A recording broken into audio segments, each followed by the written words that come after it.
Okay, let's dive in. We're going to cover 7 financial rules that can seriously change your life, especially if you're under 30. But honestly, these are timeless. And this isn't about boring spreadsheets or pinching pennies. No, this is about designing a life with more freedom. And this quote right here, it absolutely nails it. We're not talking about some complex formula that only bankers understand. We're talking about the freedom to make choices, to build the life you actually want, and, to sleep well at night.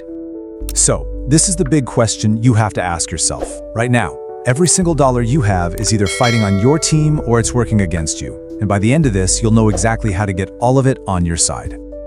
First up, we've got to get a handle on the day-to-day stuff. This is the foundation, right? Because if you can't manage what's coming in and going out right now, there's no way you can build for the future. We've got 2 super simple rules to make it happen. And that brings us to our very first rule, the classic 50-30-20 rule. Think of it as a beautifully simple game plan for your money. It's all about splitting up your after-tax income into 3 easy-to-manage buckets. So here's what it looks like. 50% of your money goes to your needs. 30% is for wants, and a really crucial 20% goes towards savings and debt. The goal here isn't to restrict yourself, it's just about being intentional with your money. And here's a quick breakdown.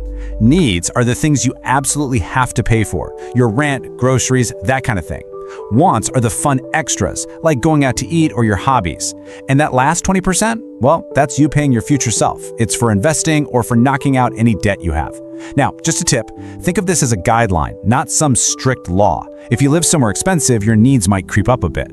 The whole point is just to be aware of where every dollar is going. Okay, on to rule number 2. And this is a big one, because it's about one of the biggest purchases that can absolutely sink your finances. A car. There's a really simple guideline to make sure your ride doesn't end up taking you for a ride, financially speaking. It's got 3 parts. The first piece of the puzzle is a 20% down payment. This is so important because it helps you avoid being underwater on your loan, where you owe more than the car is actually worth. Next up, keep your loan term to 4 years max. I know those 6 or 7-year loans look tempting with the lower monthly payments, but trust me, you end up paying way more in interest over time. And finally, the total cost of the car. We're talking loan payment, insurance, gas, the whole shebang should be less than 10% of your monthly income. So just remember, 20-4-10. It's the rule that makes sure your car is moving you forward, not just your debt. All right, once you have your daily spending under control, it's time to build up your defenses. Let's be real, life is unpredictable. So these next 2 rules are all about creating your own financial armor to protect you from the unexpected. This next rule, it's completely non-negotiable. You have to have an emergency fund. This is your personal safety net for when life just happens. A job loss, a sudden medical bill. This fund is what keeps a bad situation from turning into a total catastrophe.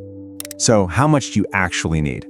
The goal is to have 3 to 6 months worth of your essential living expenses saved up. And it needs to be in an account you can get to easily, like a high-yield savings account, not locked away in some investment. This is the money that lets you sleep at night, knowing you can handle whatever comes your way. Okay, this rule is a really powerful mindset shift when it comes to investing. Before you put a single dollar into something, you need to ask yourself, could I afford to lose all of this? And then go one step further. Could I afford to lose it twice? If the answer to that is no, then you're not really investing, you're gambling.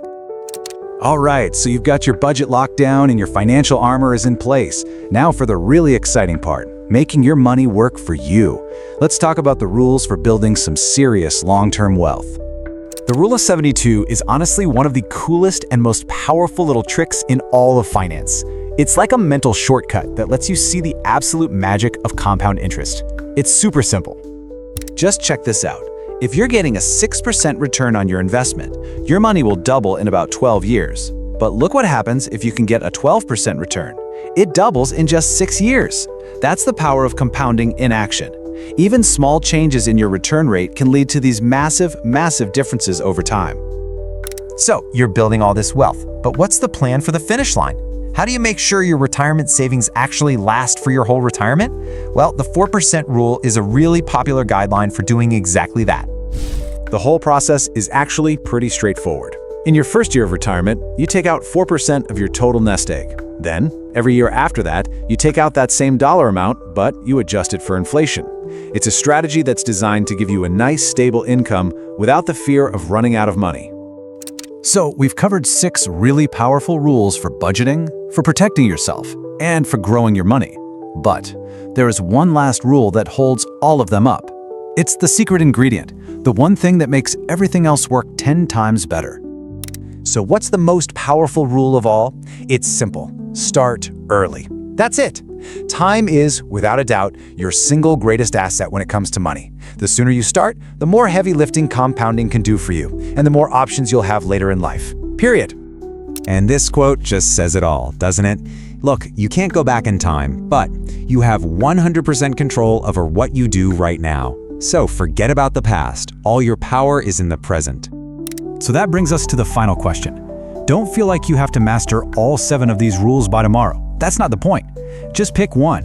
What's the first step you're going to take today? Maybe you'll figure out your 50-30-20 budget, or maybe you'll just open a savings account and start that emergency fund. The choice is yours. The best time to start is right now.